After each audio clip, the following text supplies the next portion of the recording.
Well, how's it going, everybody? Welcome back, and we are going to be continue working on the power supplies more. Manuel, how's it going? Haven't seen you around here in a while.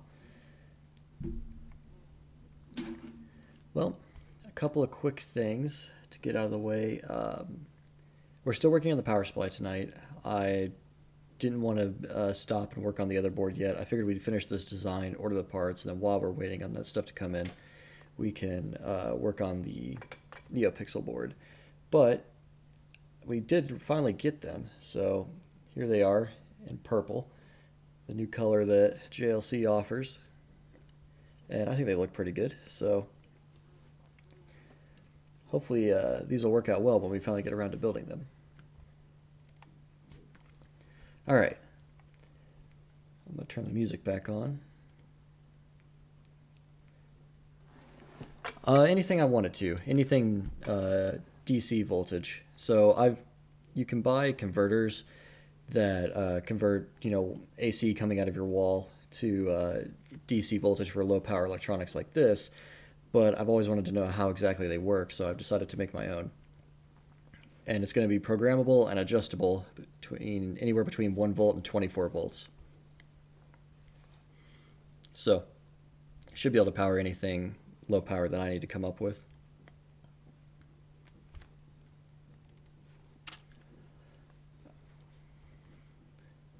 All right.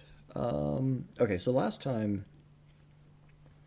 we were talking about one of the difficulties of making this adjustable was the fact that we needed a voltage divider, I believe right here, that effectively we needed a programmable resistor value here, something that we could change by using a chip or something to program it rather than just like turning a knob. Control it electronically, basically. And we found that most potentiometers, pretty much all of them actually, wouldn't survive the voltages that we required. So we have to come up with something else.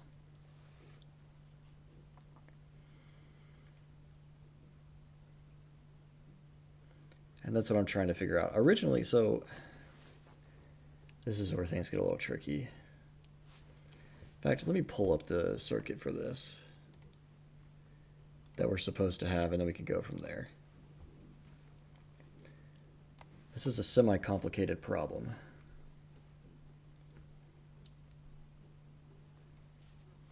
Sorry, hang on.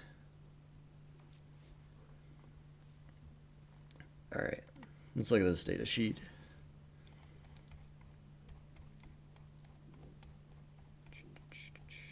Here it is. Okay, so this voltage divider right here is what determines the output.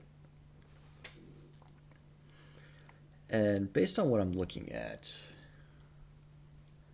or at least what I can figure out, this is very similar to an op amp, the way that works.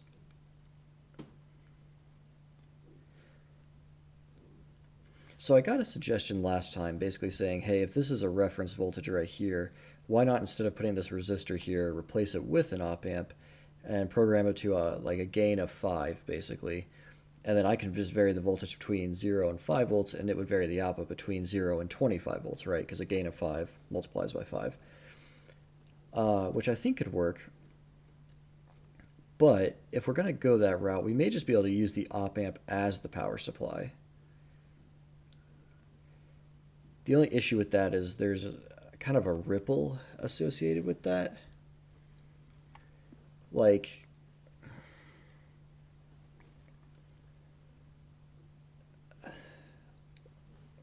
what is it? Yeah, so because their op amps are effectively multiplying a voltage or dividing a voltage, or they do other things too. You can wire them up different ways, but the standard uh, the standard kind of like circuit for an op amp, the first one you learn is that standard. Oh shoot, what's it called? I'm all over the place tonight. Op amp circuits. 10 fundamental op amp circuits. Oh, just non-inverting op amp. Okay, so just the standard. So here's a page here. So basically your gain is a function of these resistors, the ratio between them, and then whatever this voltage is coming in, that gets multiplied on the output.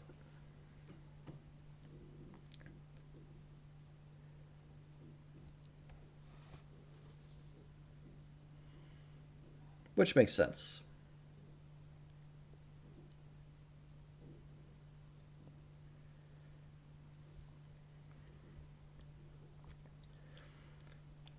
So I got to figure out how exactly to use this. So I could do something like this, basically. Like this, where I set a gain of 5, and then have the voltage coming in be coming out of that potentiometer and vary that between 0 and 5 volts, and then I would get a variance between 0 and 25 out here.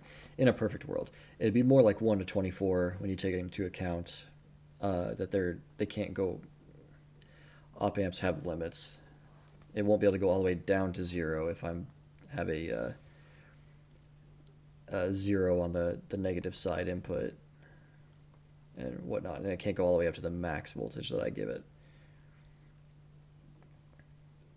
which will be 28.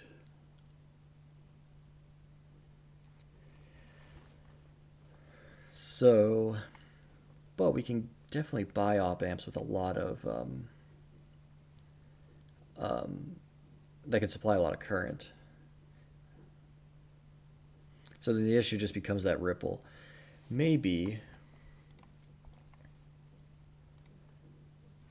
instead of doing 4 regulators like this crazy regulator we got, maybe we just do 1. Have like 28 volts coming in and maybe like 27 or 26 coming out. I don't know what the max output of this is. I need to look that up. So 1 regulator, because the regulator will smooth out the ripple like completely. And then on the other side, we do 4 op amps that are then controllable by potentiometers.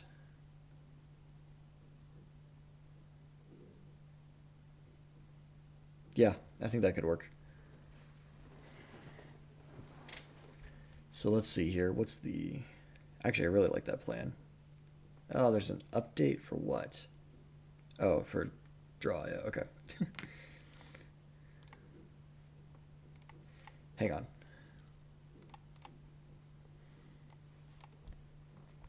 Okay, so to cover again, 1 switching regulator, then 4 op amps. I should probably adjust this then.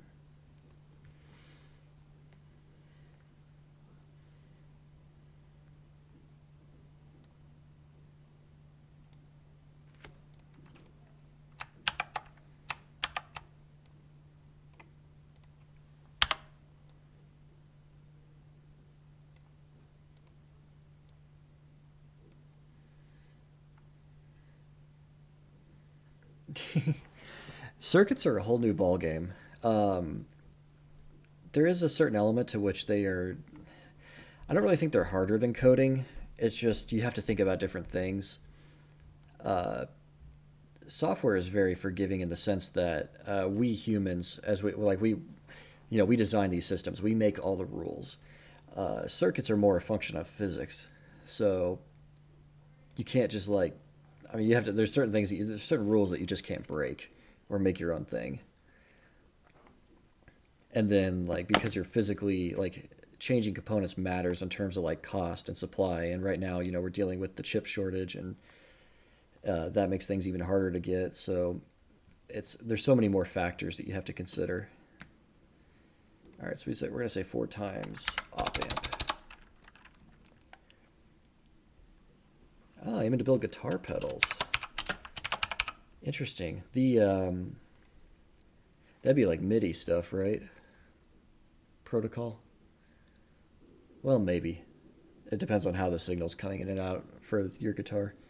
That sounds fun though. That's the best way to learn circuits is to just pick a project and just do it.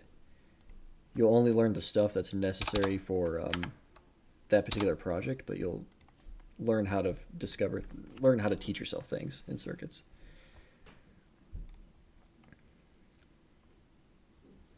If you have any questions or anything on that or want advice, feel free to send me questions. I'd be happy to help. All right, so we're op amp, fuses, relays. Switch. This one doesn't go. Well, this does go here. But the voltage controller is going to go to the op amp.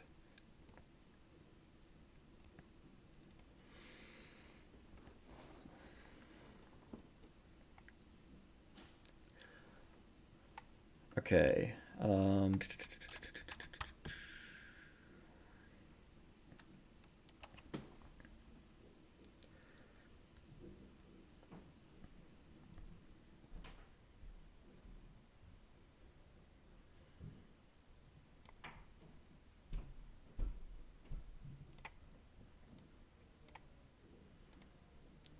All right, there we go. So we'll do our op amps, then we'll have fuses just in case somebody pulls too much power and then we need to shut it down. Then our relays. Somewhere in here we'll measure the voltage. Or no, maybe in here. Before we turn the relay on, we'll measure the voltage. Yeah. And then we'll have the mechanical switch. You know, I didn't think about that. For measuring the voltage, typically you would use a, so this is going to be high voltage, right? But the thing measuring it's only going to be 3.3 volts max, probably. So that's going to require a divider on it. But because resistors have a variance, you can't just buy, like if you buy a 10 ohm resistor, it doesn't, it's not always 10 ohms, right? There's a tolerance there. Most stuff is like 20% or 5%. So it can vary as much as by 50 to 200 ohms. We can get super accurate stuff in the 0.5 or 1% range, but even then there's still a variance. So we may not have an accurate measurement.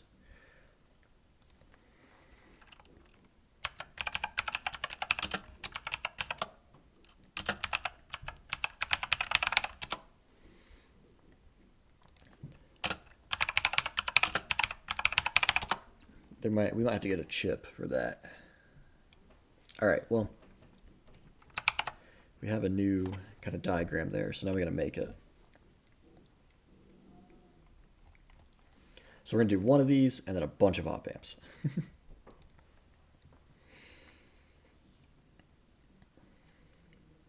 And everything supplying the op amp has to come out. So I need to know what this chip is capable of. That was the next thing.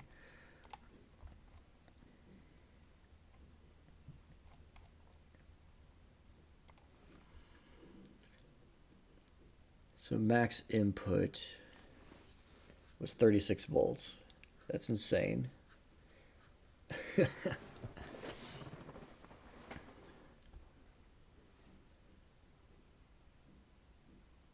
VCC minus I out. So if we have 28, 2 amps at most, that brings us down to 26. Oh, times 0.8. Ah, dang it, I forgot about this part.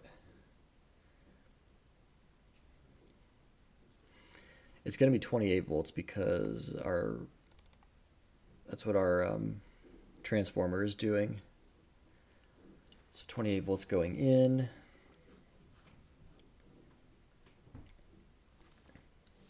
And we basically need this as high as possible. Unless I can get a bigger transformer, but it's hard to get something bigger that can push a lot of current. All right.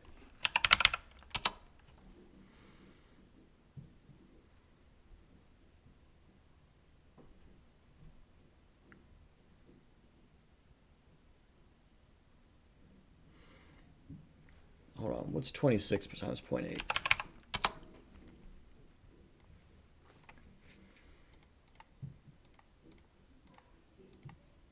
Ah, 20.8. 21.6. I don't think we're gonna be able to get to, we're gonna run into the same problem where we can't get to 24 volts. Dang it.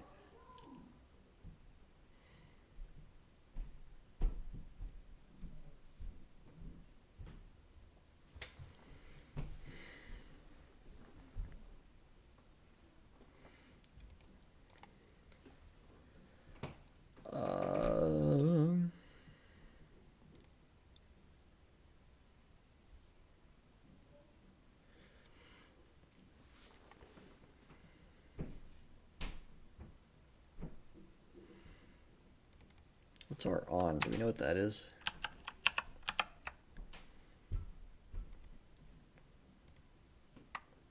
Oh, output on resistance. Typically the max is 1.5 ohms. Okay.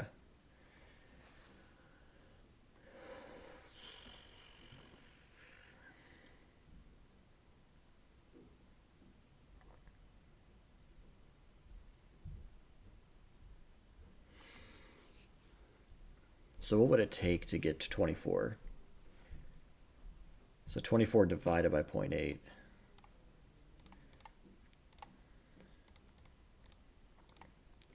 It's 30 plus 2 for 2 amps. It's 32. Or plus 3 actually, so 33. So we really need 33 volts.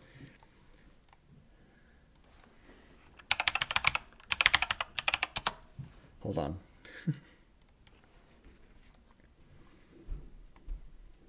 All right, let's do in stock, active.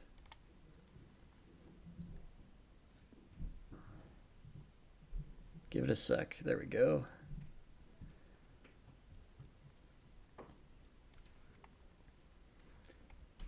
Secondary full load.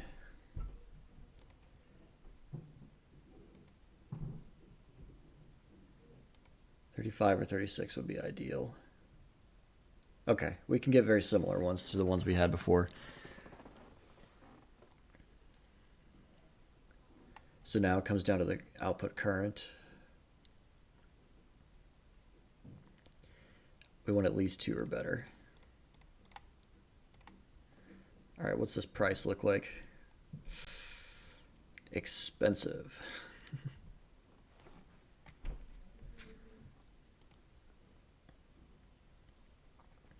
All right, $20. That's doable. 36 volts output, 2.8 amps. Is it only single windings? Because that would simplify things too.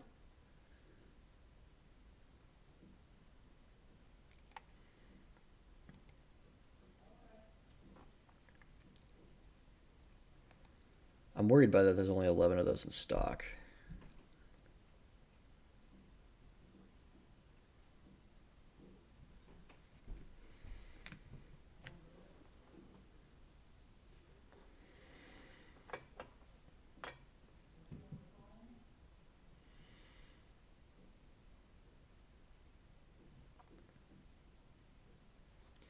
It's still tempting though.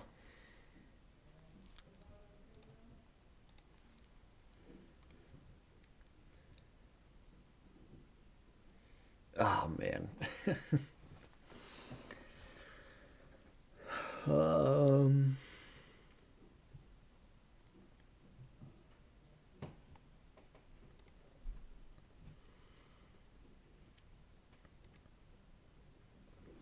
Maybe we do get this.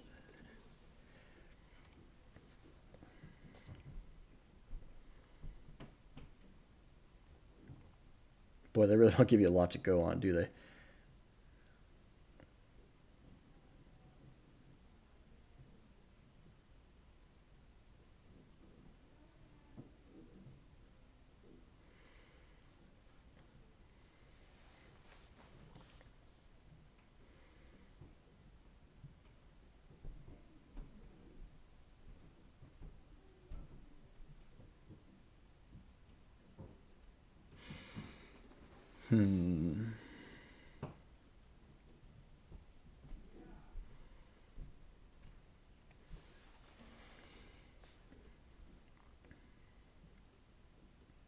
Wow, this thing is huge too.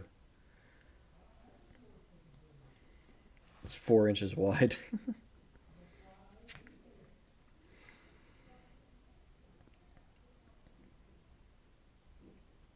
Yeah, it's enormous.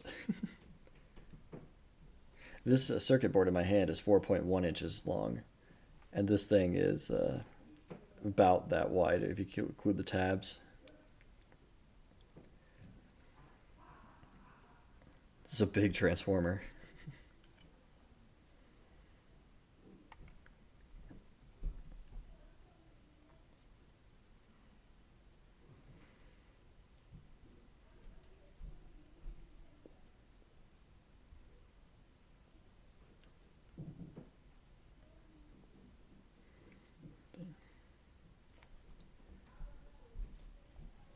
Unfortunately, I do not know how to pronounce it, but Kyotonin, thank you for the follow.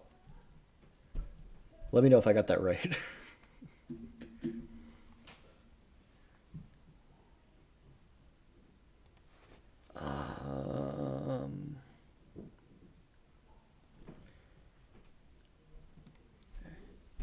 Fair enough. Not important. I wanted that would work, right? Getting that transformer would give us 36 volts, which would be enough to power this. I mean, that'd be pushing the limits of our voltage regulator. This is the downside to that.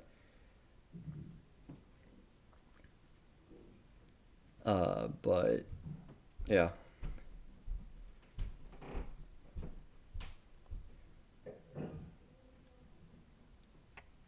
And then it's just expensive and risky because there's not that many of them in stock.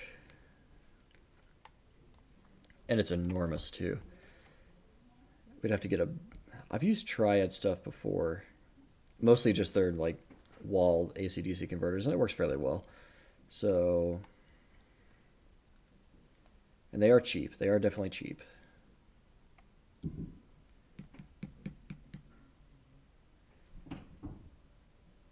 I say let's go with it. We see what happens. Let me pull up one more option. We were using the other company signal transformer before. What are the chances that their stuff here is compatible?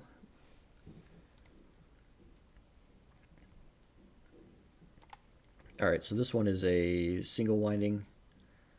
All right, give me a sec here. I got to dig into this. One of these days, y'all, for this channel, I'm going to figure out how to make this level of stuff entertaining. I've been doing a lot of thinking on that, and most YouTubers that relate to engineering and stuff, they don't show you down to these details because it's very dense and it's very unexciting and hard to retain an audience with it. I got to figure out a way to make it exciting. But in the meantime, I need to dig into this. It's the 241-836. This one right here. 36 volts, 2.8 amp output.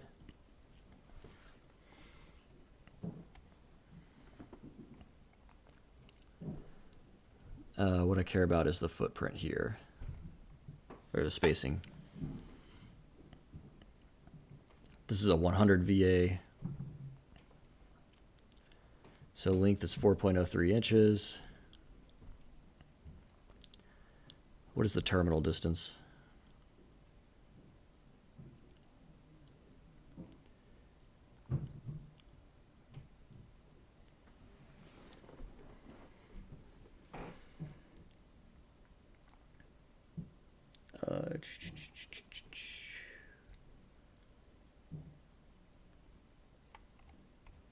Well, I figured they'd give it to me, but maybe not.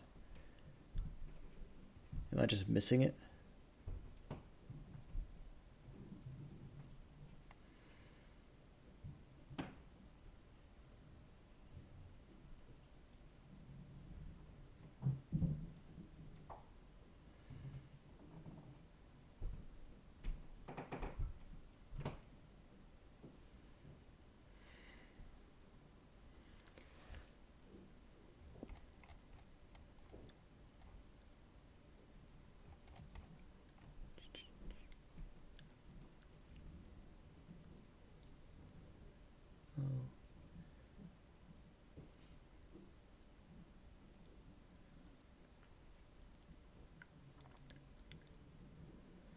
WB3/8.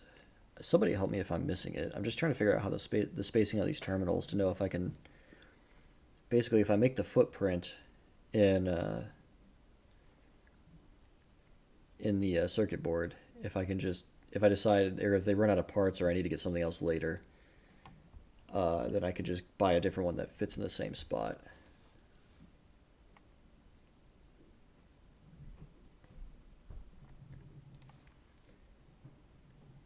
But but I don't exactly get a lot to go on here either. I think that's because this stuff is really supposed to be mounted to like a case or something.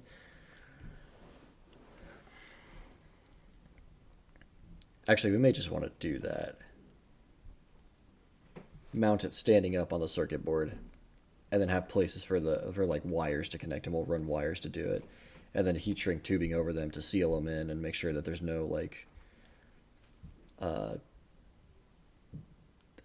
there's no chance of shocking ourselves.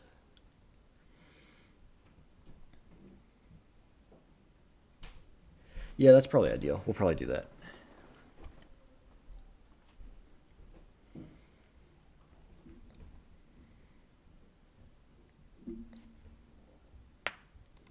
Okay, so what does it say here then?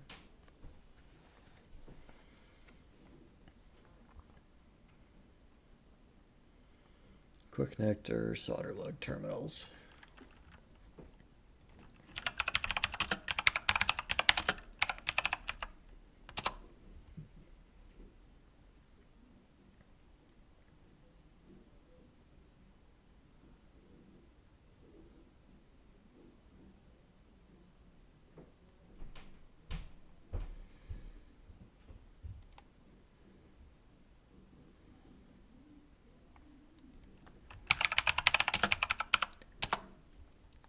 I've never played around with this kind of stuff before, so I'm just trying to make sure.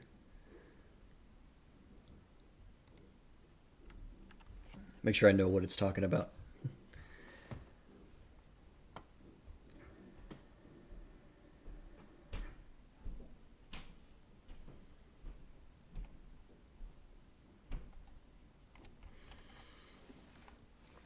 All right, maybe we'll get some of these quick connects to do it then.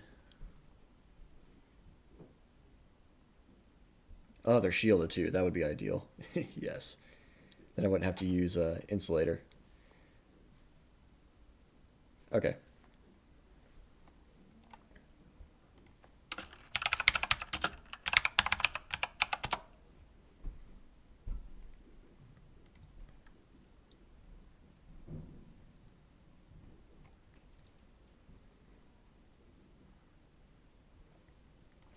So basically, we can get something like this, except they're insulated all the way around, and then you just stick a wire in. Sorry, I'm pointing at the screen. Stick a wire in the side here, and then just crush that together, and it'll hold it in. I've never worked with these terminals before, so, but it seems like pretty standard electrical stuff.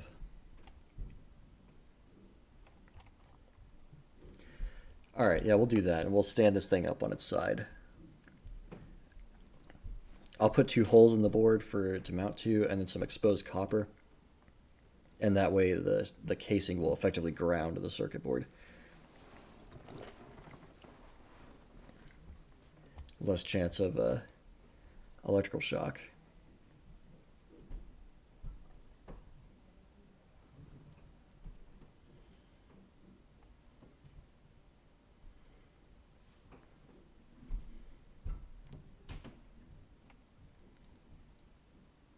This is only designed for input from 115 volt sources though, so this will not work in Europe if I use this part. All right, what's the spacing on the holes? B 3.562. What is it on this one? ML 100 var. 3.56. Okay, cool. So if it looks like, yeah, if I that uses a number 8 screw. I don't know what size this uses. What's F? 0.187 in diameter.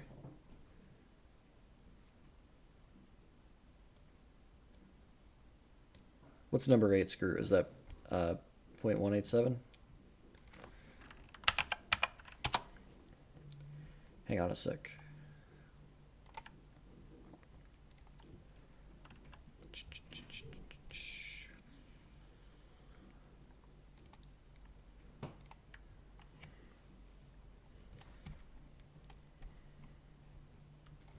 $832.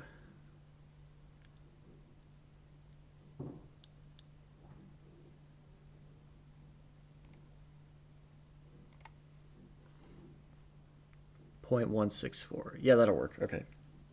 0.187. Will definitely work for that.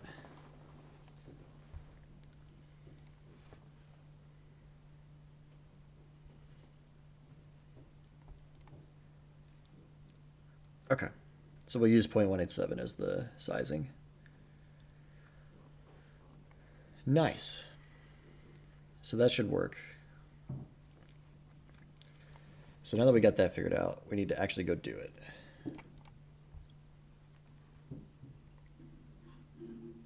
And there's no chance at all if this is already made in Circuit Maker.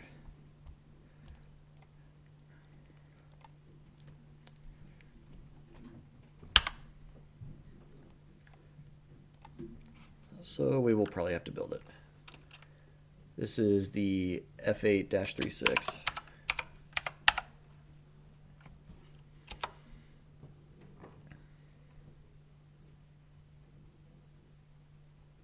I got excited for a second. I thought it was already made. Let's try Triad. Yep, here it is. All right, we got to make the component.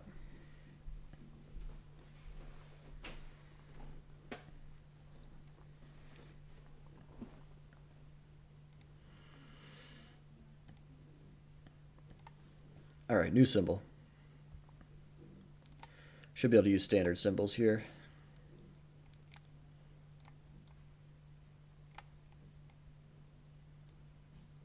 Ugh.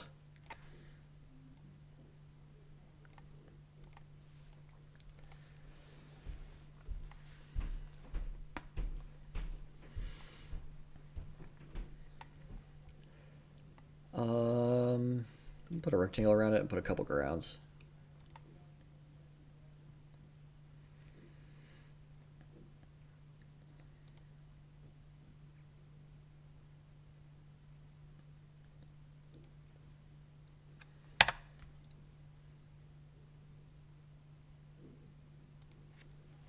How do I send this to the back?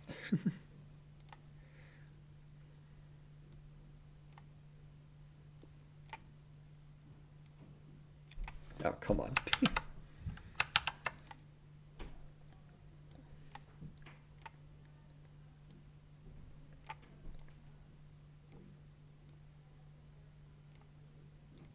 Nope, that didn't work.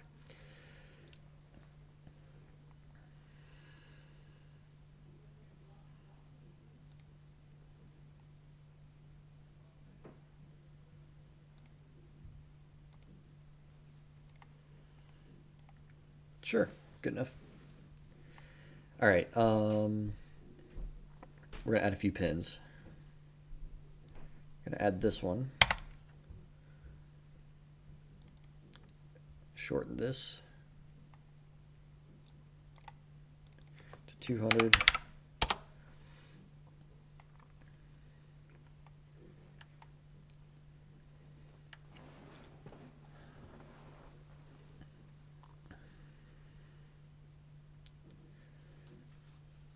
All right, and then we need some ground pins.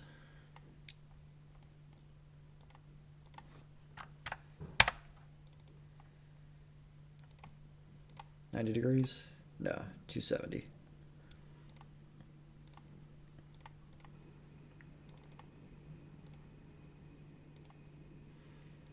This is what I'm going to use to effectively force us to connect the the screws to ground. And I'll do 200 on these as well. Oops.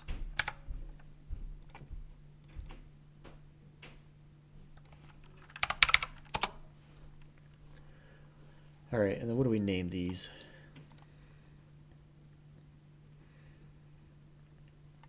So 2, 4, 6, 8, 10.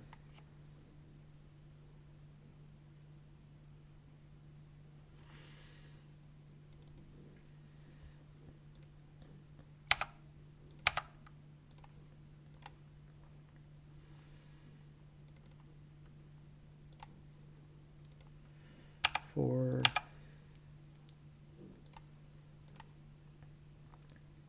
And then down the other side, 6, 8, and 10.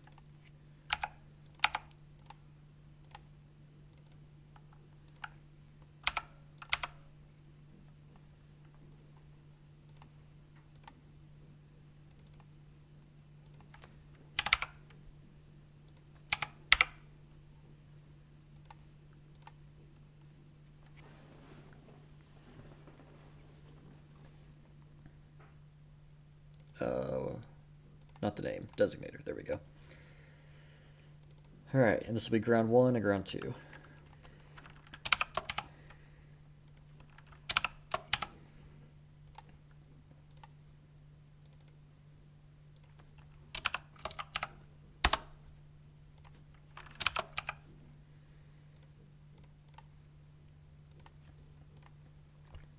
All right, cool. Should be all we need for that. Not really a like standard symbol, but close enough. All right, as far as our footprint goes, I hope I can download a model of this too. Otherwise, this is going to be really annoying.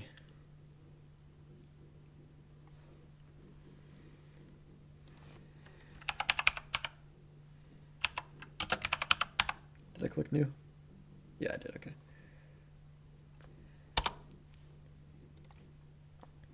I'll go to the Triad website, see if we can find it.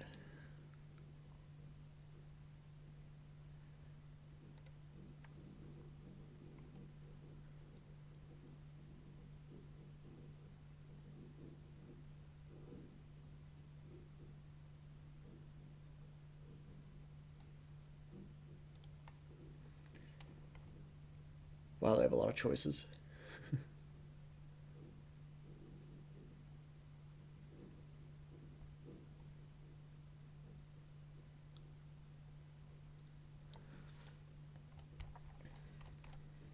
F8-36.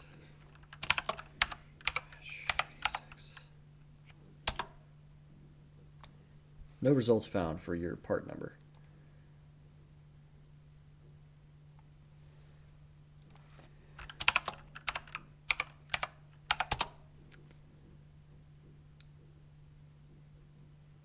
Here we go.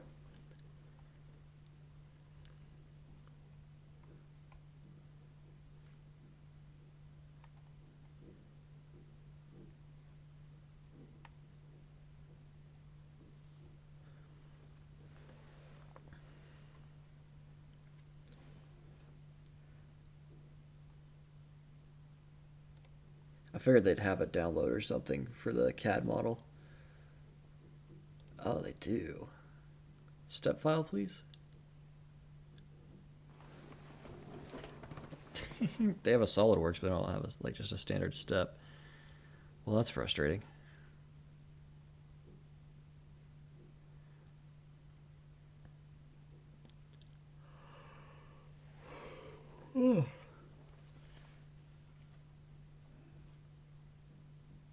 Oh, they do right here.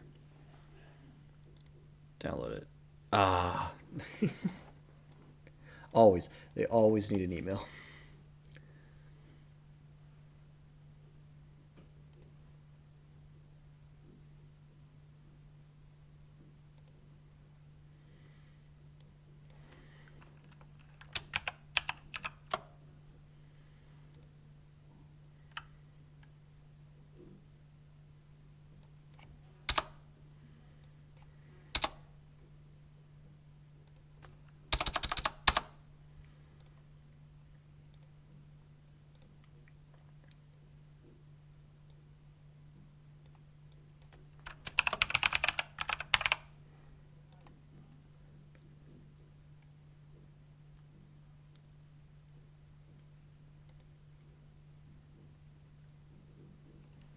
Okay, I got it. All right, that'll help here. So let's get. I tried to put in as ridiculous information as I could, so they wouldn't try and contact me. Any luck with the potentiometer? Kind of. Glad you're here. We're taking a slightly different route. You gave me the suggestion of using the potentiometer for a voltage reference. The problem is I don't know exactly. I wasn't able to confirm exactly how this power supply works. All right, real quick detour here. But I thought if we're going to do that, then we may just want to go ahead and use the op amp itself as the power supply. Because that's effectively what this is doing too. It's behaving the same way. It's got an out, an inverted input, and attached to ground with a voltage divider. Exactly like an op amp would be, except it's regulated as well, right? So I'm thinking what we're going to do is have one of these regulators putting out max voltage that it can, and then we're going to have 4 op amps that we can adjust to output the actual voltage value that we want. Because they're on the other side of the regulator, that should keep any ripple from coming across. That's the theory anyway.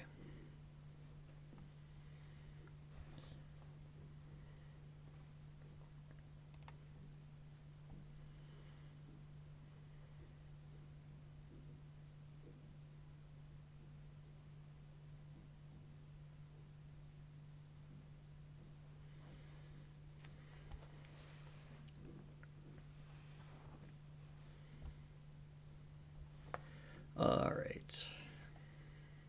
So if you have any thoughts on that, I'm all ears.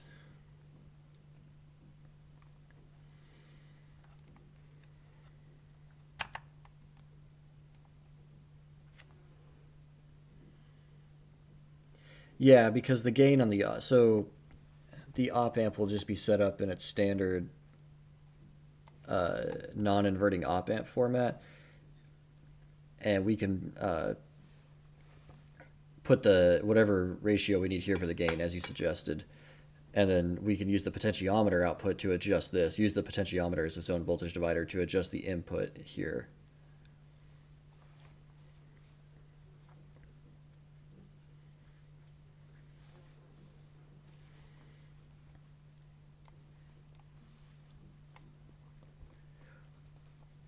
So yeah, it should give us the, effectively we'll just be using the amp as it is as an amp.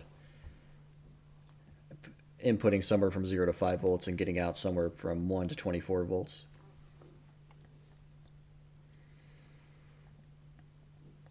All right, what do we say this needed to be? We're in Imperial right now.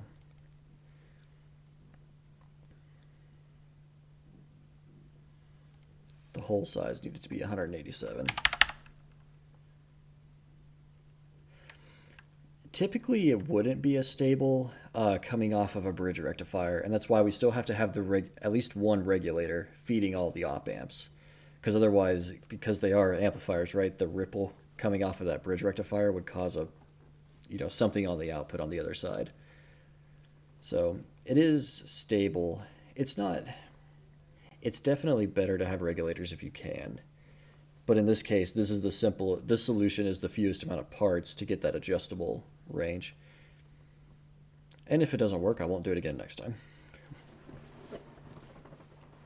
I have seen them used as power supplies in the past, though, on different projects that I've worked on.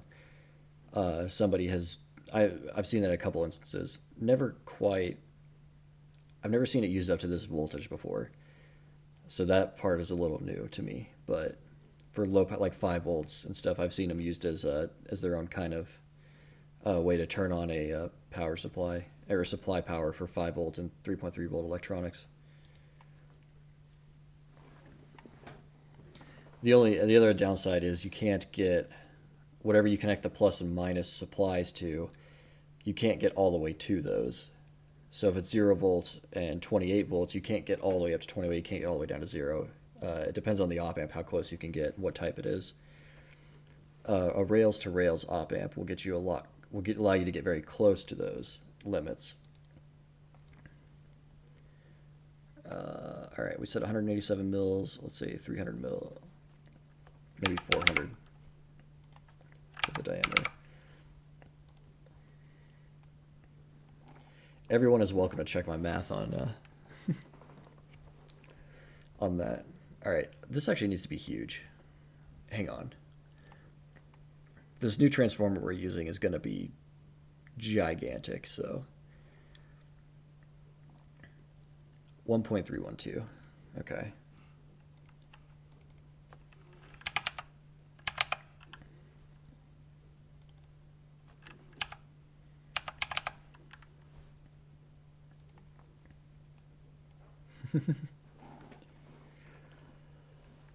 Oh, I can't wait to see this on a board. There's going to be so many problems with it.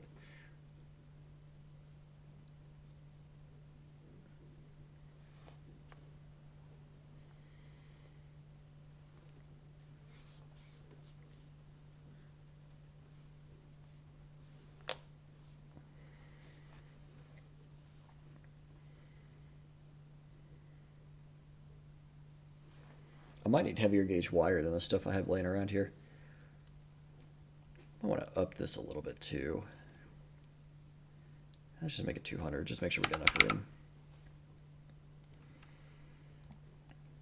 All right, this is gonna be for a number 8 screw.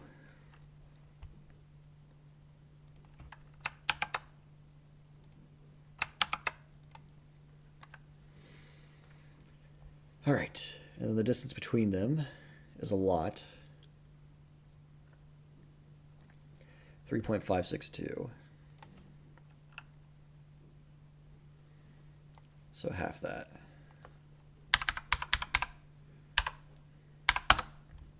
$1.781 in either direction.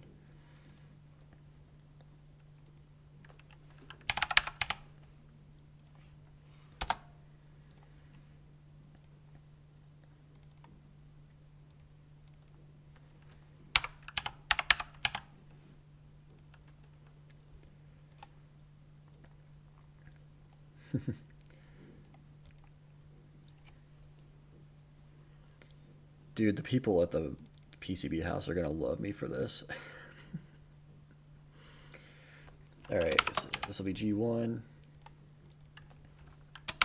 G2.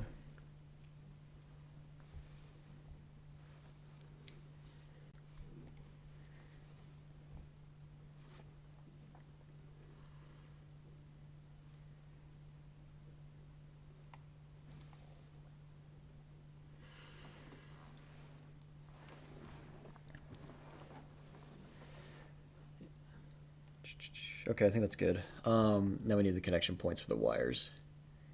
2, 4, 6, 8, and 10.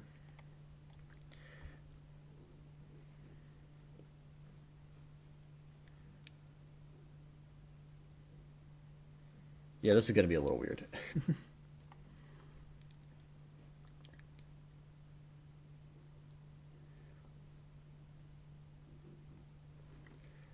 So distance D is 2.250, so we need to go more than half that. Probably just 2 inches out, honestly.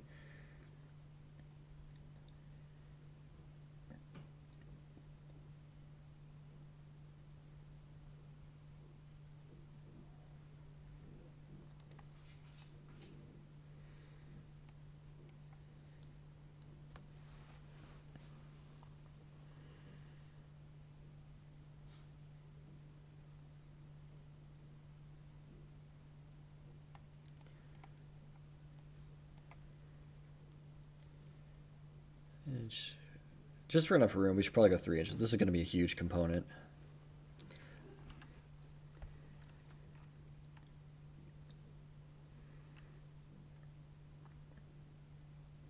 The drawing I'm working with here is not the friendliest either, so...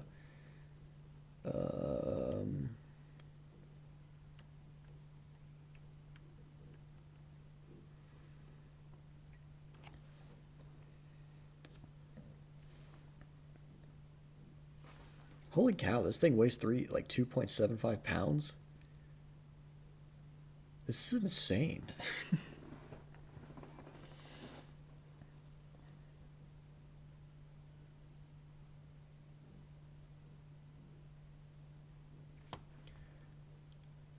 We're really going to be pushing the limits of what JLC is going to accept from us.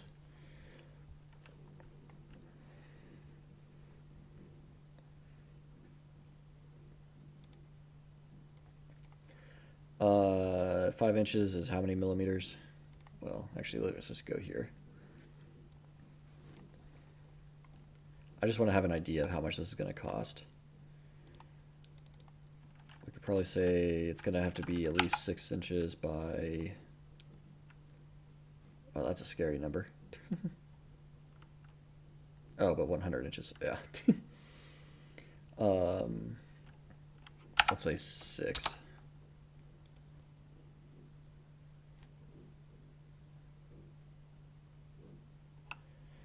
Too shabby, just connect it with cables from the outside to the PCB. Not really, but it needs to be grounded.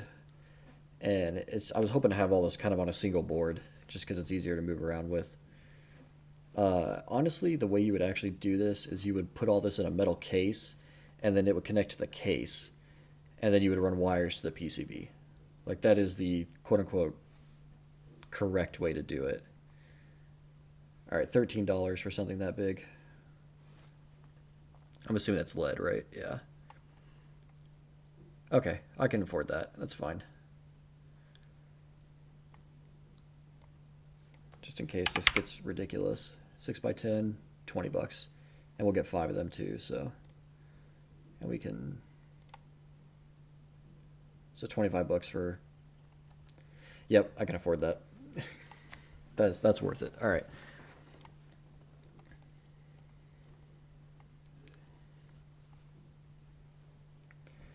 So let's see, what were we gonna say? We said 3 inches away just to be safe. We're gonna put the connection points. So right here, let me, and these will be pretty small. Probably need about 1 millimeter in size. So that's what? How many mils is a millimeter? 100 mils is 2.54 millimeters.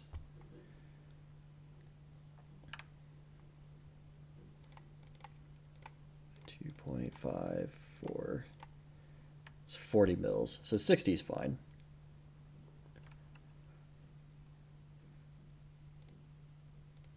Let's just do tenths of an inch just to be safe. 100. 100. Oh no, this is where this needs to be like more than that.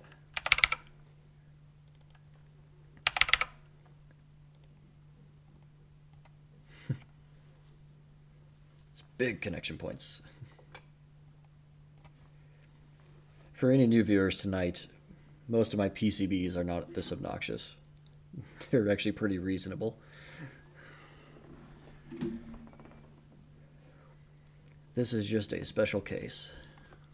All right, so the AC side is 2 and 4.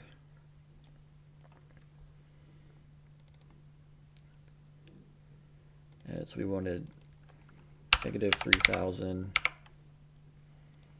and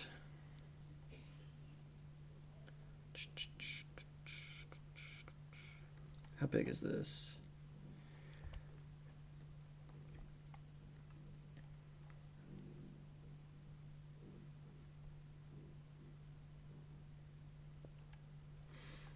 I can't get them too close together, but I don't think anything I do is really going to matter a whole lot. We're not going to have any problem with arcing unless we're putting them right next to each other, so.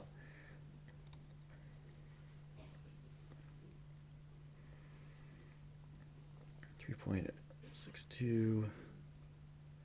So maybe an inch spacing between them. So negative 500 and plus 500.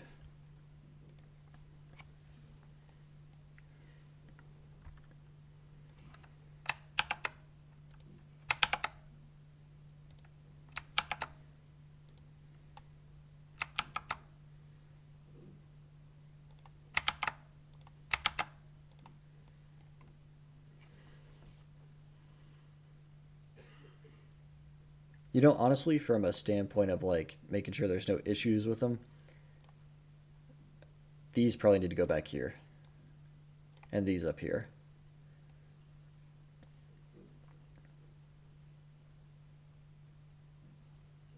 Other way. Other way.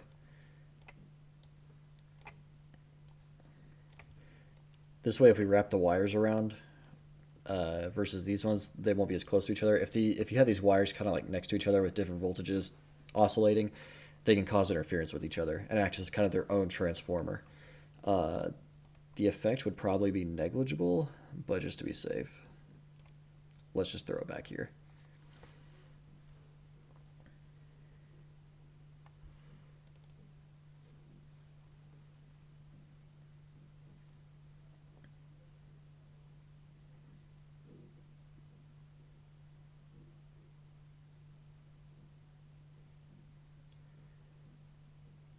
Two, 4, 6, 8, 10. Okay. So this would be 10. It's kind of backwards. 8, 6, and honestly, we're not even going to use 8.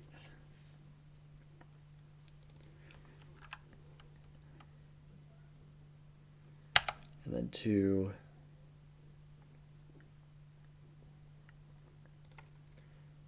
and 4. And as far as spacing goes, I think we'll say 1.5 inches back and a 1/2 inch between.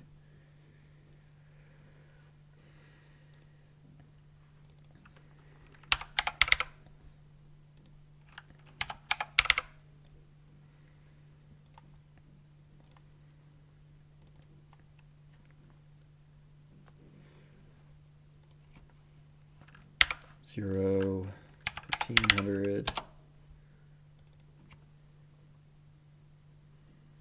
and then 500,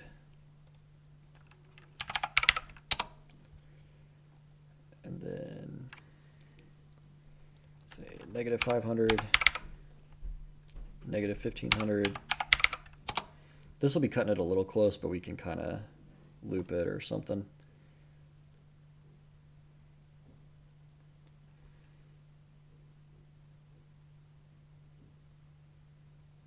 We'll see where it is. We might move it once we pull in the model.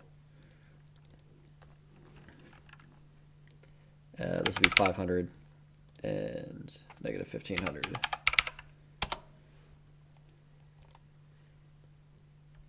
Okay, let's add the model to this real quick and then go from there, because that'll tell us if we're going to have any issues.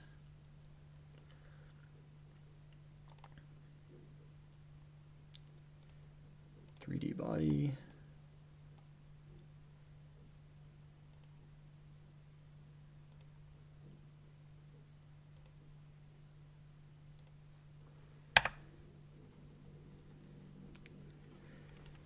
Come on. There it is.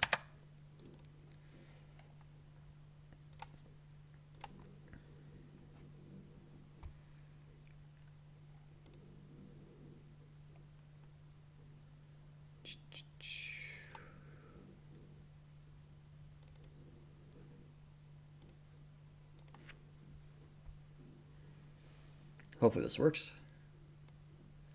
Well, that looks right. Kind of. So what's it look like in 3D view? All right, we're a little off, but so we need to rotate around what? Where's the origin?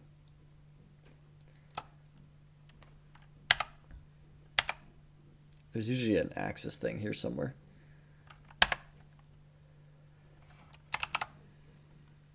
All right, well, we'll try X. Rotate around the X 90 degrees.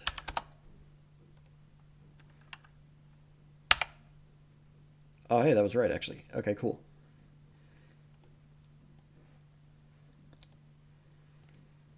So now we probably need to raise it up. It seems to be at the halfway point. So what's the thickness of the thing? A is 2.562, so half of that. 2.562 divided by 2, 1.281, so we need to go up 1.281. At least, probably the thickness of the board too.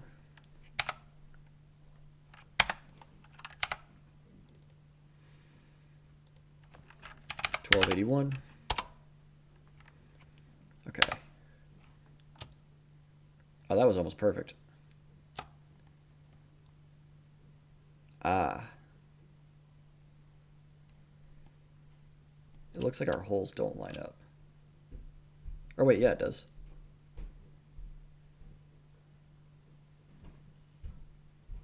Oh wow, that lined up perfectly. Nice. That almost never happens. Okay, so I think those ones back there are probably fine, but these ones probably need to either get moved off to the side or come out a little bit. We'll move them out an inch each. That'd probably be better for it. And down a little bit more, because they're pretty close. Let's do -2000 and then -1000. And then +1000. And -2000. Okay. Yeah, that'll be easier to work with. We'll probably still have some slack as it wraps around or something, but...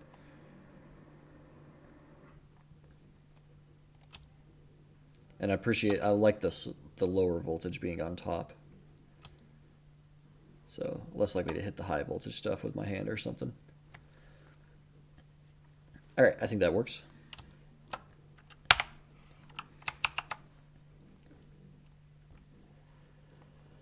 Now, just to be safe, I'm going to actually go ahead and put some numbers in for this.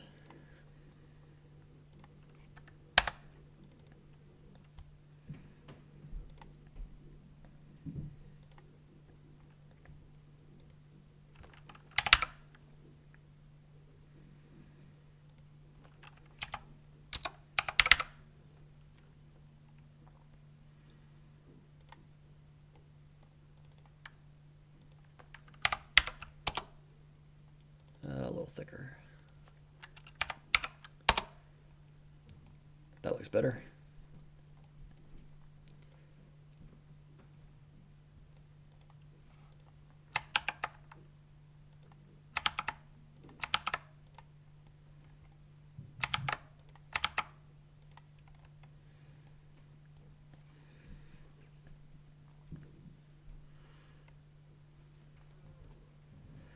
All right, actually, instead of pin numbers, maybe we should name them. Like low voltage plus.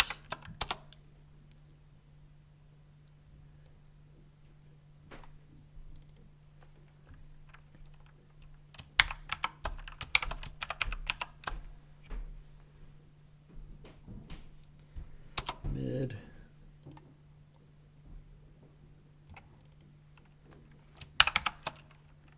LV minus.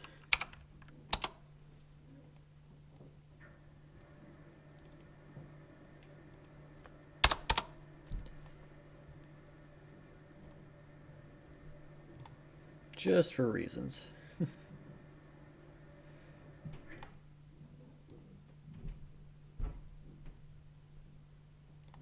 This will hopefully keep me from doing something dumb.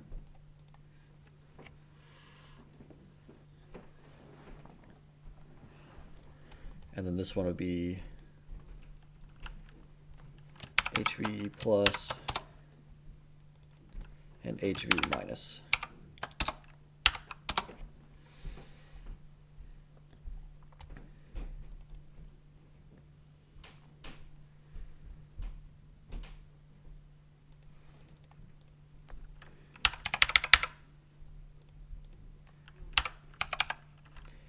Let's get some more round numbers going on here.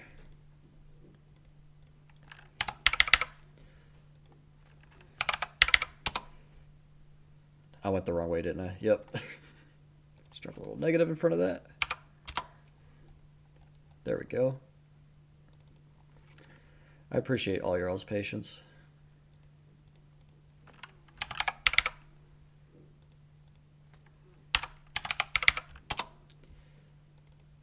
As we redo part of this, a bunch of this design.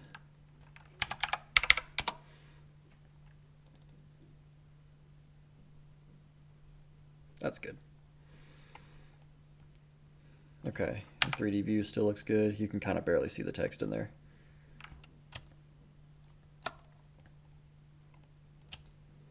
Sweet. All right, save that.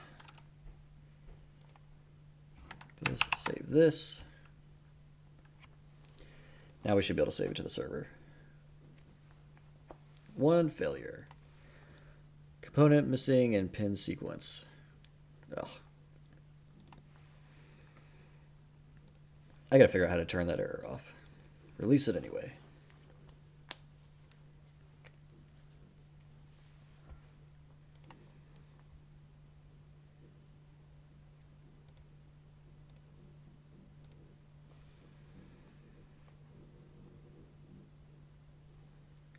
Any second now.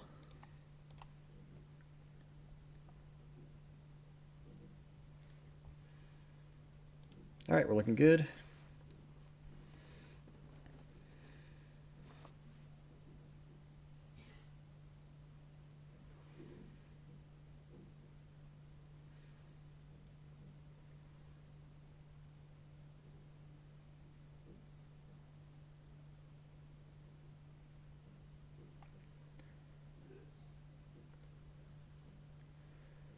All right, then I guess we need to change this because it's now 36, isn't it?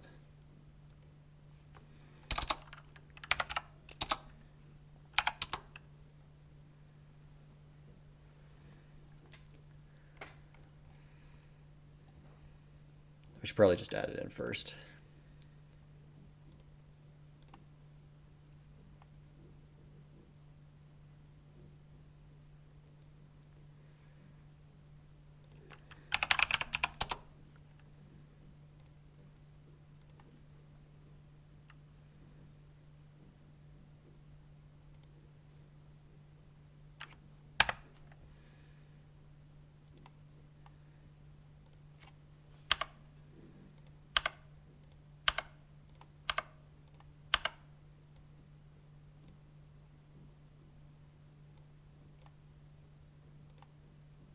Okay, so it is connected.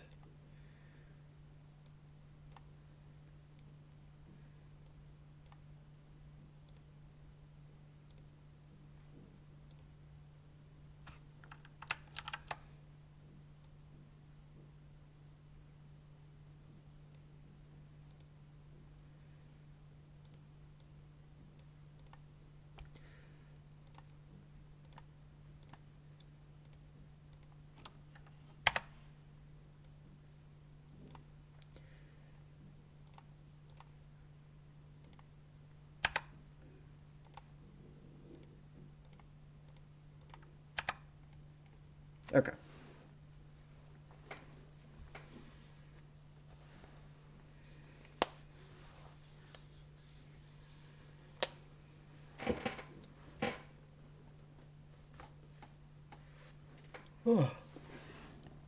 I'm honestly kind of thinking if there's a way I can like 3D print a casing to go around this part of the board, cover everything up.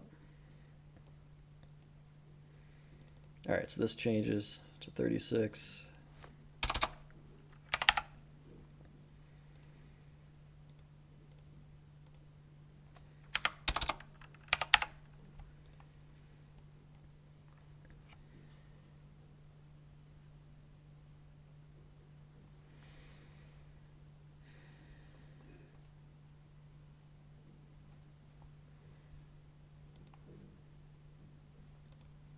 You know, it just occurred to me. Our regulator is supposed to handle a max of 36 volts. I wonder if we're pushing it too hard.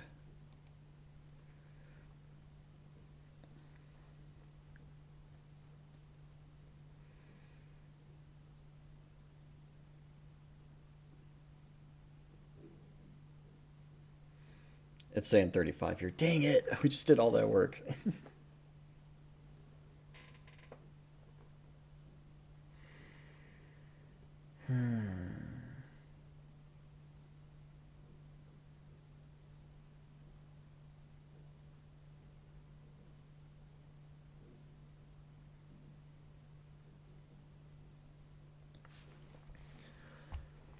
There's no chance there's a lower voltage part.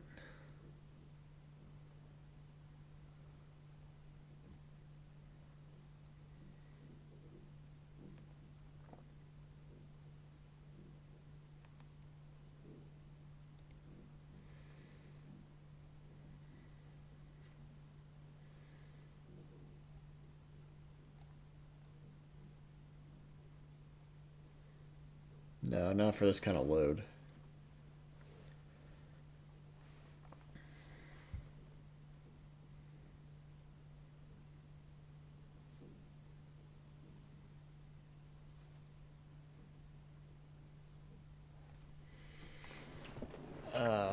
All right.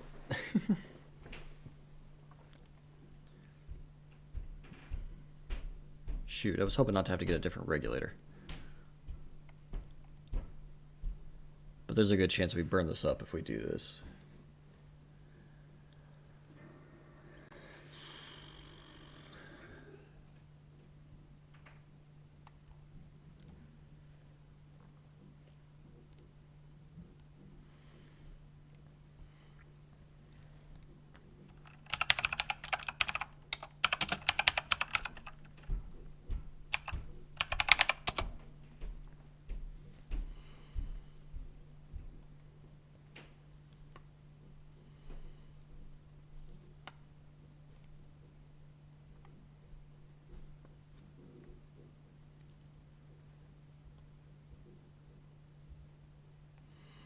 Hold on real quick. I think switching controllers, we talked about this, that there was adjustable ones you could get.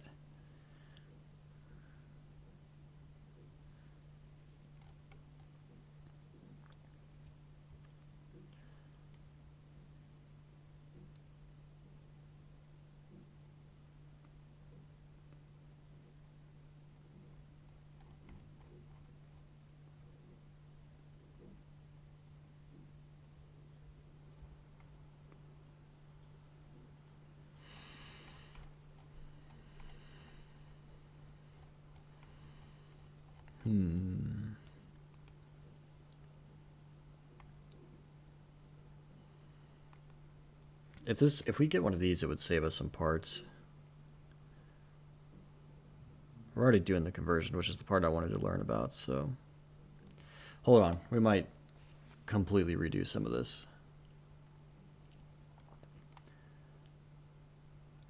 I think the reason I decided not to last time was the sheer number of parts.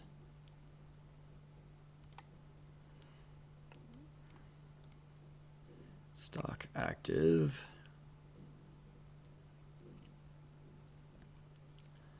Adjustable.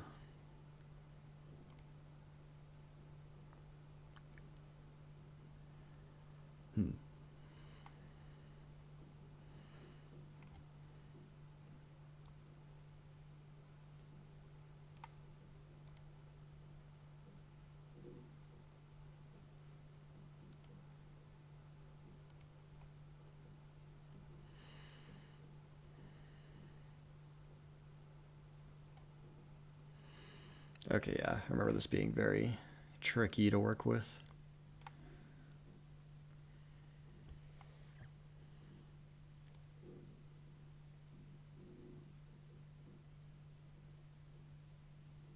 Oh, and they were super expensive too, that's why. Our regulator was super cheap.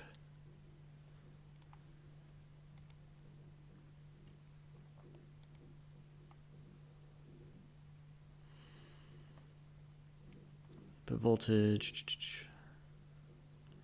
But yeah, you have to have a lot of components around them too.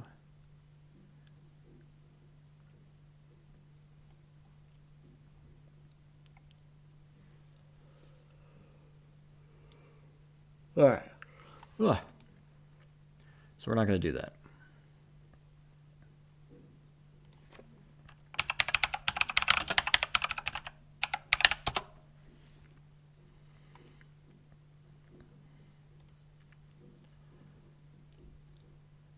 Stock active.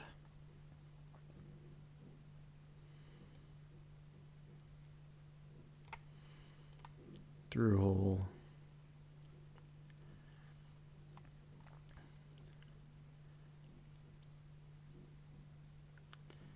Needed 1 amp or higher on the outputs.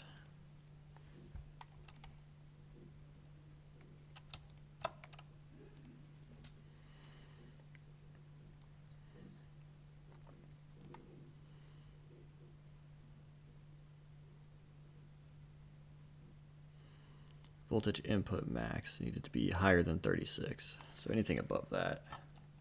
All right, what do we got left? Should we get into serious stuff here? So,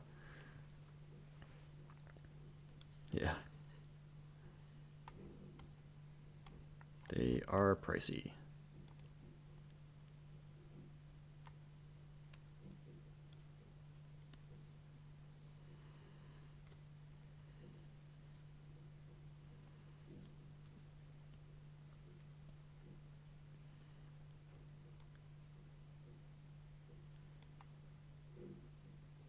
Max 38 volts, 1.5 amp switch, 33 kilohertz.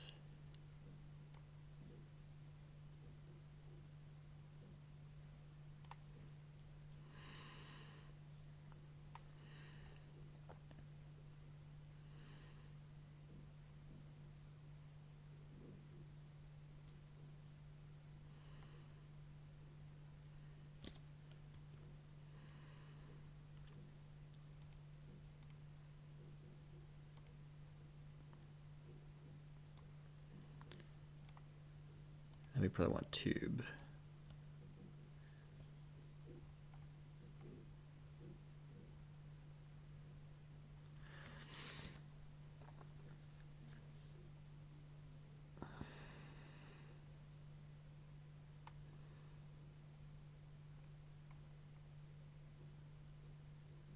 Man, this is annoying to have to redo so much of this.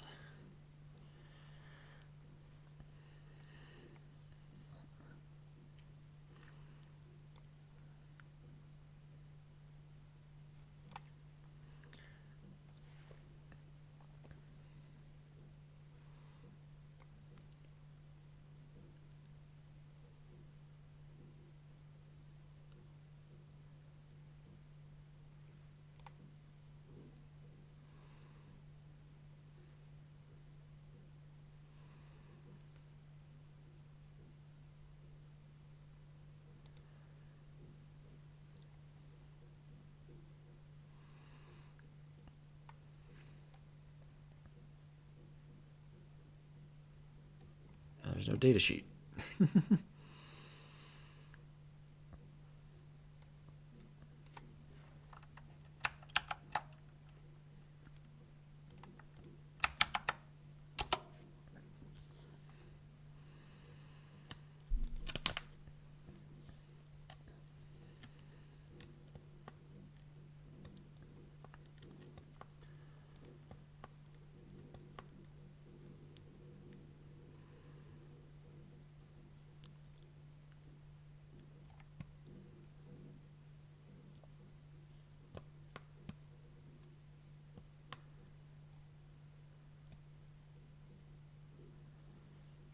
Technical. System hardware monitor.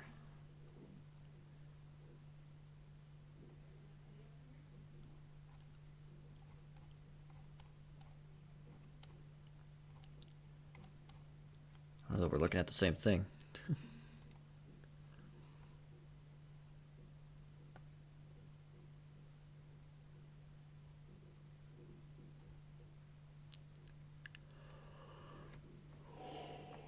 Oh. Excuse me.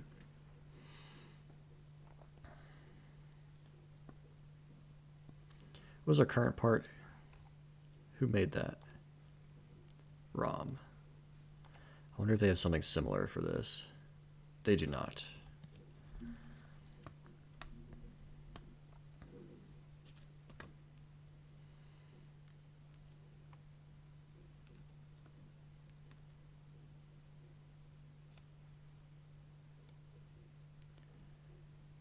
.37 volts output, 3 amps.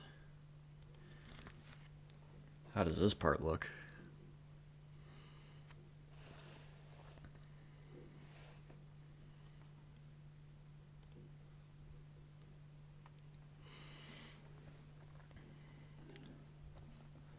Three amp, 15 volts, step down switching regulator.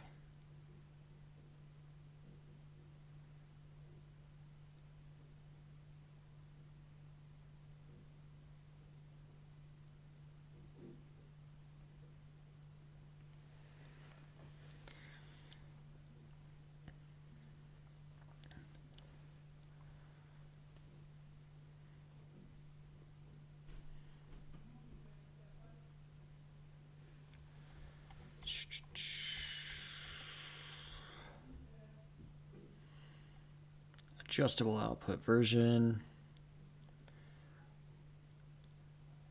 Output, 100 microohm.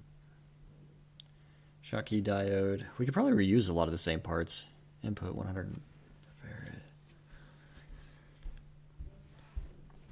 Yeah, honestly, we probably could really use a lot of the same parts.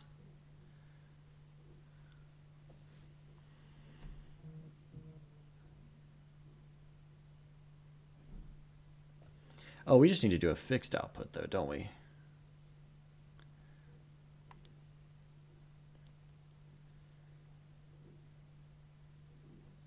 So we could actually even eliminate even more parts, because then we would use an op amp to get around that next part.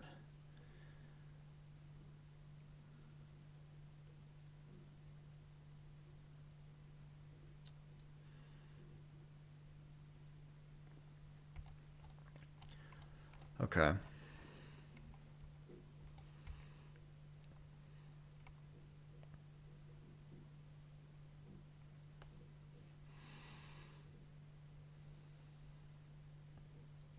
Low power standby mode, exactly what we need.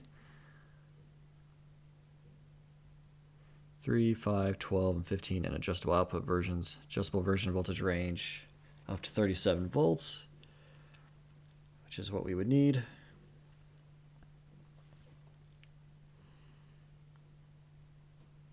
Guaranteed 3 amps of output current.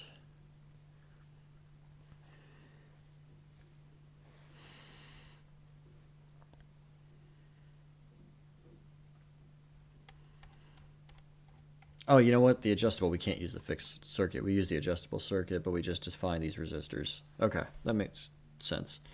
Wow, that's actually useful, because then we can raise it if our op amps are having trouble getting high enough.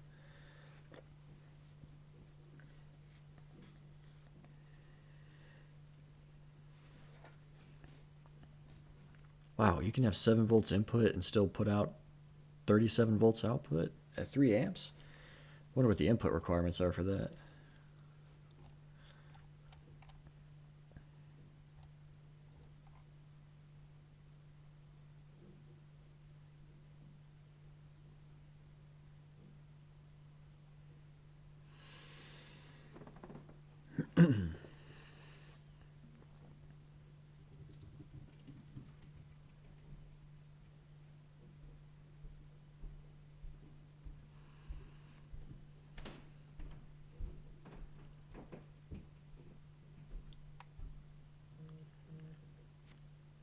I'm getting so many emails right now for no reason.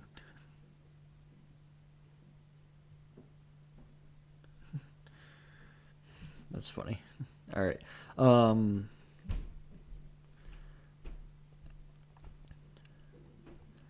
This part looks like it would work really well. It'd be kind of cool if I could get it in a different package.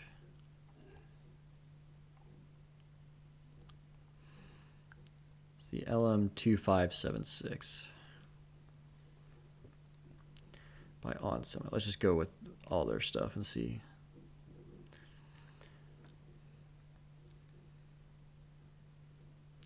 $2575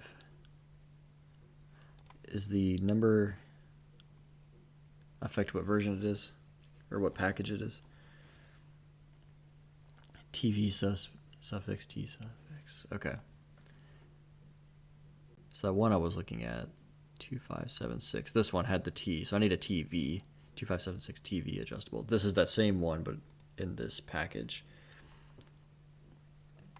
which is probably would fit our current footprint.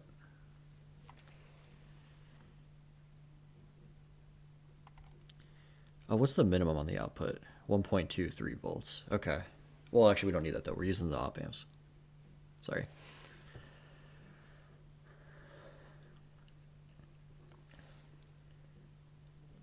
Wow, this is an intense amount of current. I don't see myself reasonably using like this thing to its max, but I'm gonna do my best to keep it from, or give it that ability.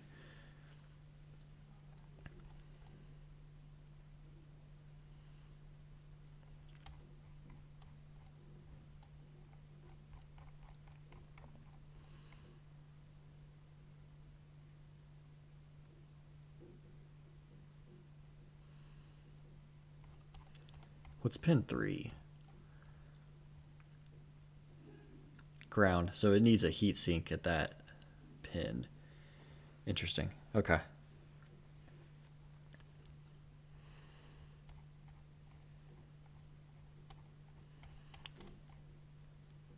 I think we can make this work.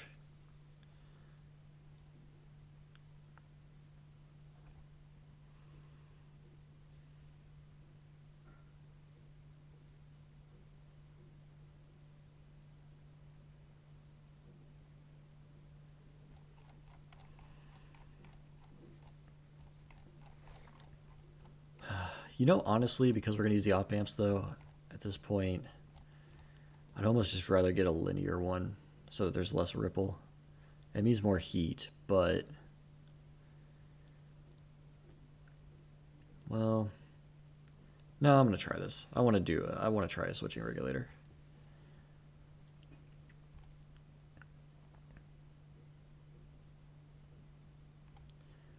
If anyone has any thoughts on that, though, please let me know.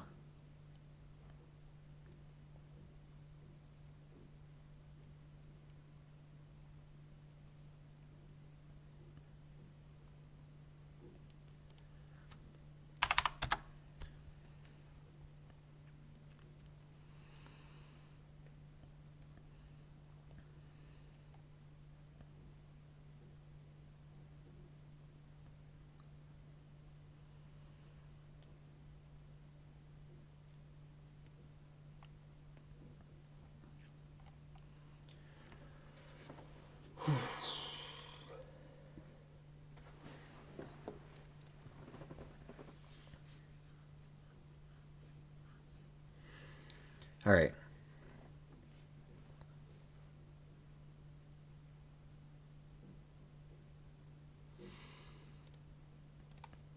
What else do we need to check to make sure this works?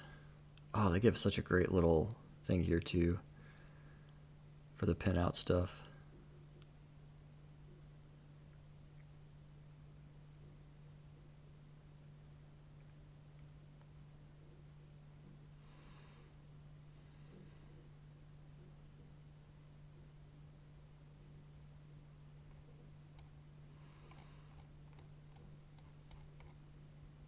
Did they give anything for that offset one?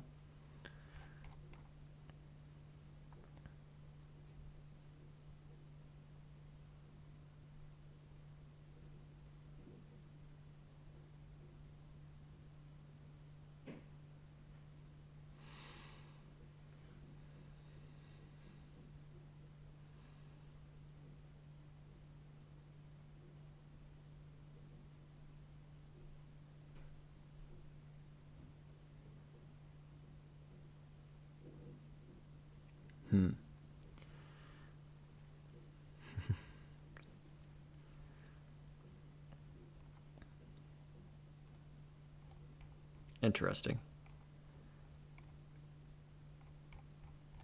All right, so we need to see the voltage required for the on-off,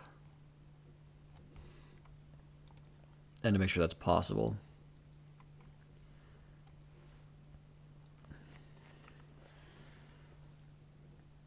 Threshold is typically 1.4 volts. Applying a voltage above this value up to V in shuts the regulator off. The voltage applied to this pin is lower than 1.4 volts, or if this pin is left open, the regulator will be in the on position. Interesting, okay.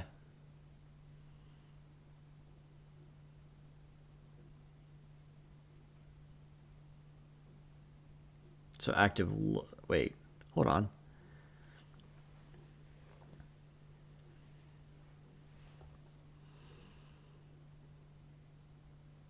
Oh, shuts it off. Okay, yeah.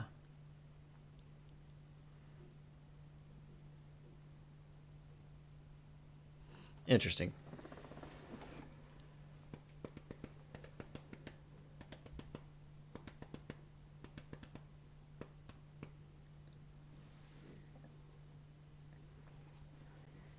We might need to look into that. I think the other one's the other way.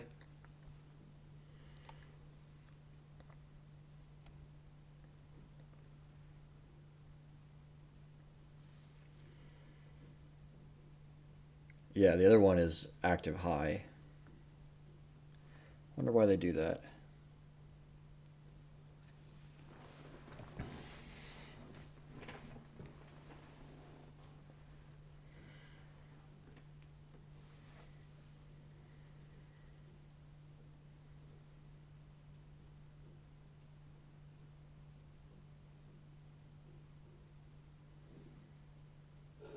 I'm just trying to think if there's a, because like we're using two different power sources, right? USB and wall power, so there could be an issue there.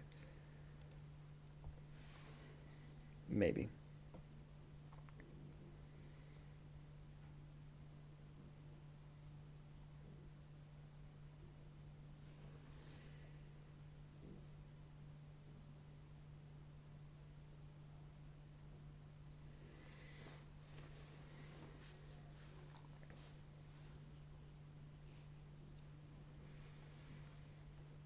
All right.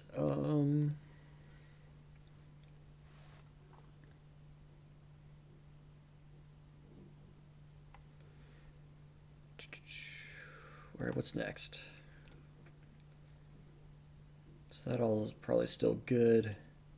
I should probably double check this thing, the rectifier, to make sure that it's GPU 802. Make sure it can handle that voltage just fine. Oh yeah, it can handle up to 200 volts. Okay, yeah, that's good. We don't care about that then. What about these capacitors? I didn't even think about that. 50 volt. We're gonna have to run 50 volt everything on our capacitors to make sure we're okay. All right.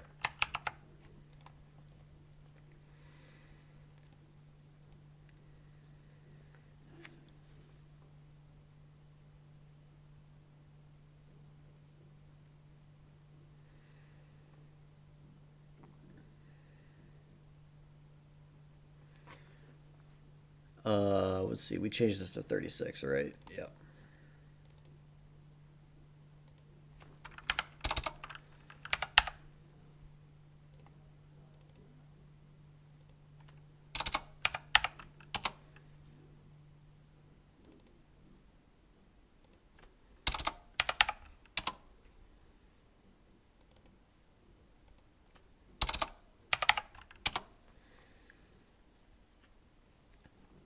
All right, and this new regulator we picked out,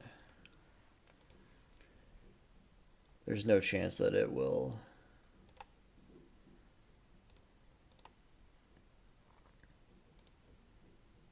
Not that one, this one. I don't think it'll already be made, but we can see.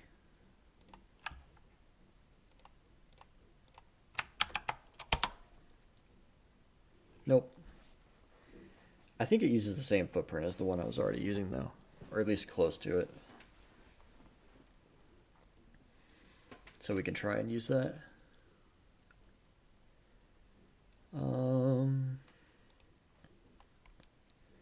Okay. Probably need to delete each one of these.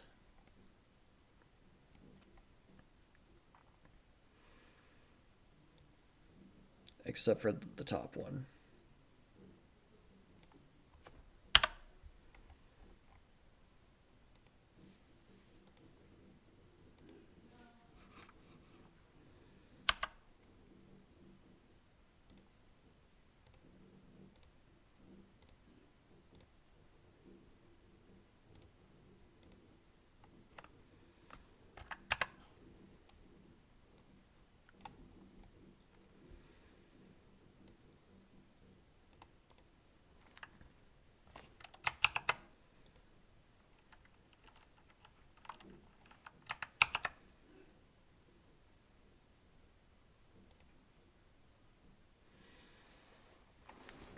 All right, and then we might be able to use this symbol and footprint. So let's see if the pinout is the same.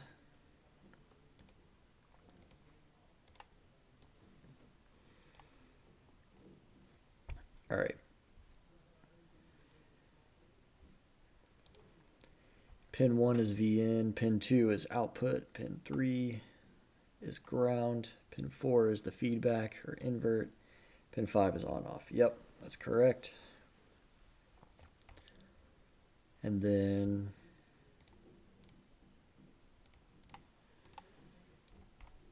make sure these numbers line up with what we have here.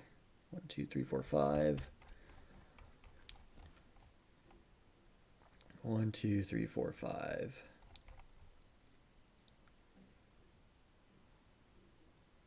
Oh, it's backwards.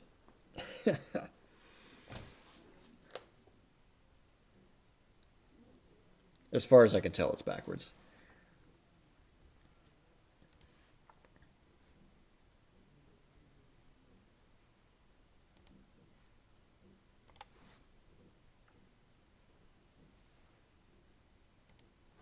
We do have a picture of it.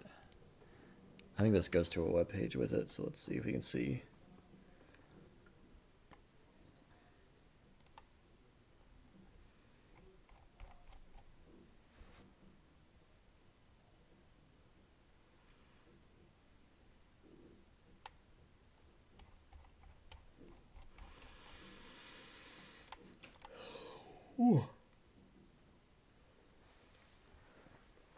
Either way, it looks like these rows are flipped. So, okay. So I think we're going to have to, I'll save this.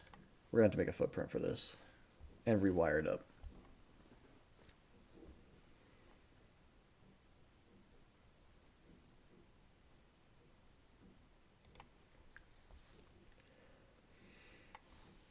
All right, it's getting pretty late and I'm really tired.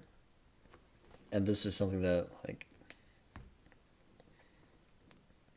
we still got a lot to do here, so I might just not finish or do this part next time. I'm gonna real quick look for an op amp that'll suit us.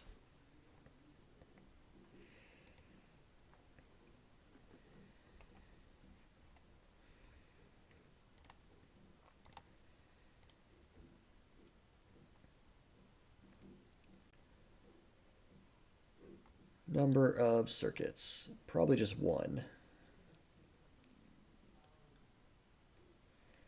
Push pull, definitely. Probably a rail to rail.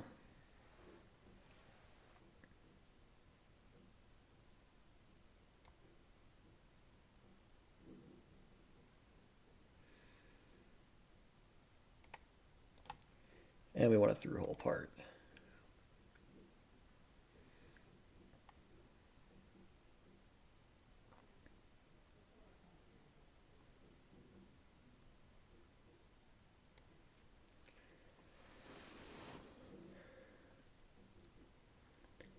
Is there a max current?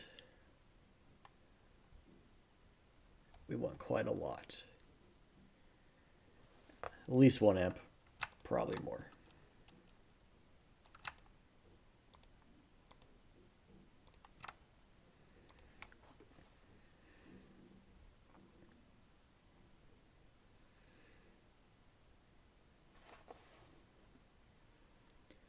Well, there's some fun stuff here.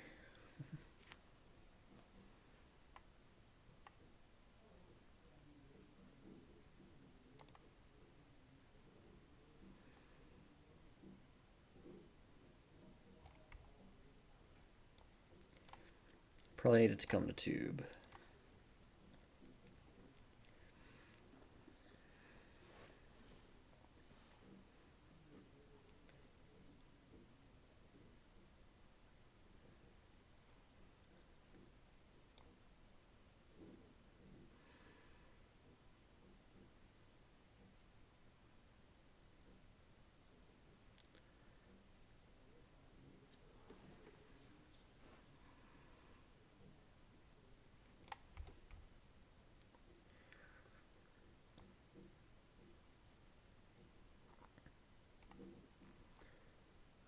Looks like all of these will do fine in terms of the voltage.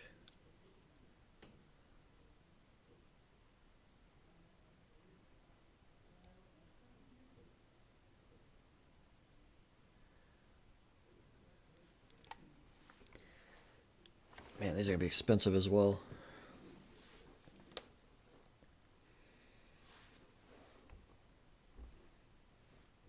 Okay, the op amp thing was a really good idea until it became a lot more expensive.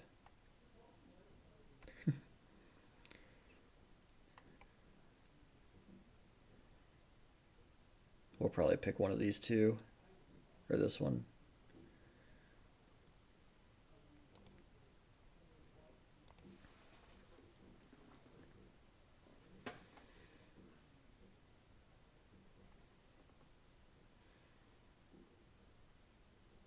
Oh, is this a 2-channel?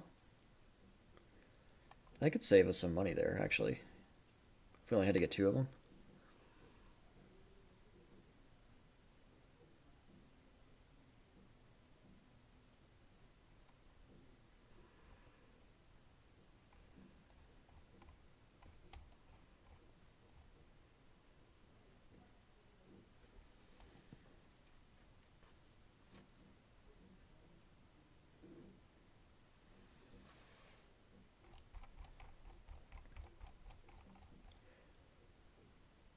Minus VCC minus VCC minus VCC plus.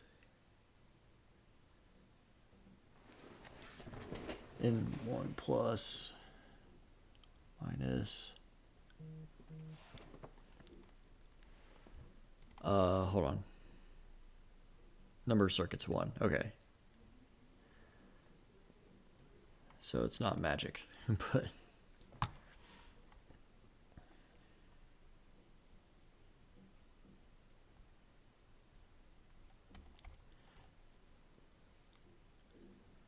compensation network terminals, inverting input.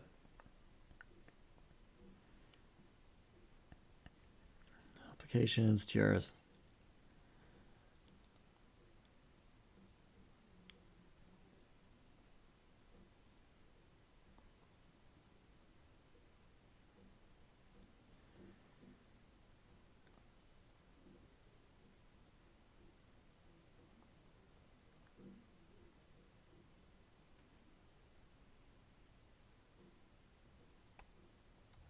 Okay. This might work.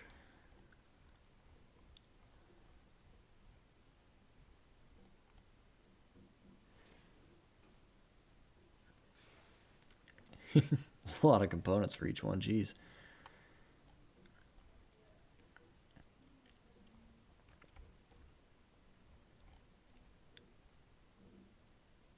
We might have to dig through this some more to decide.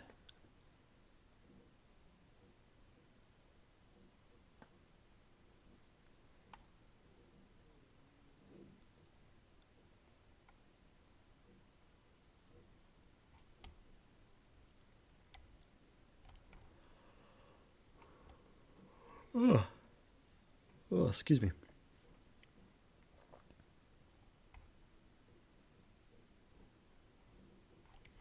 All right, I'll think more about this and we'll decide more next time, but this might be the one we go with.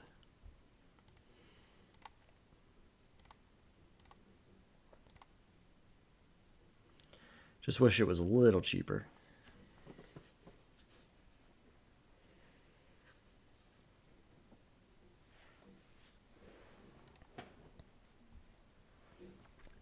All right, well, thank you for joining me tonight.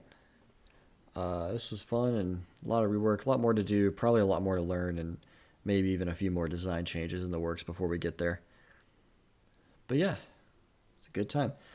So if you have any questions or thoughts on this project, please just message me. Let me know on Twitter or Instagram or whatever, or here on Twitch, and I will take that into account.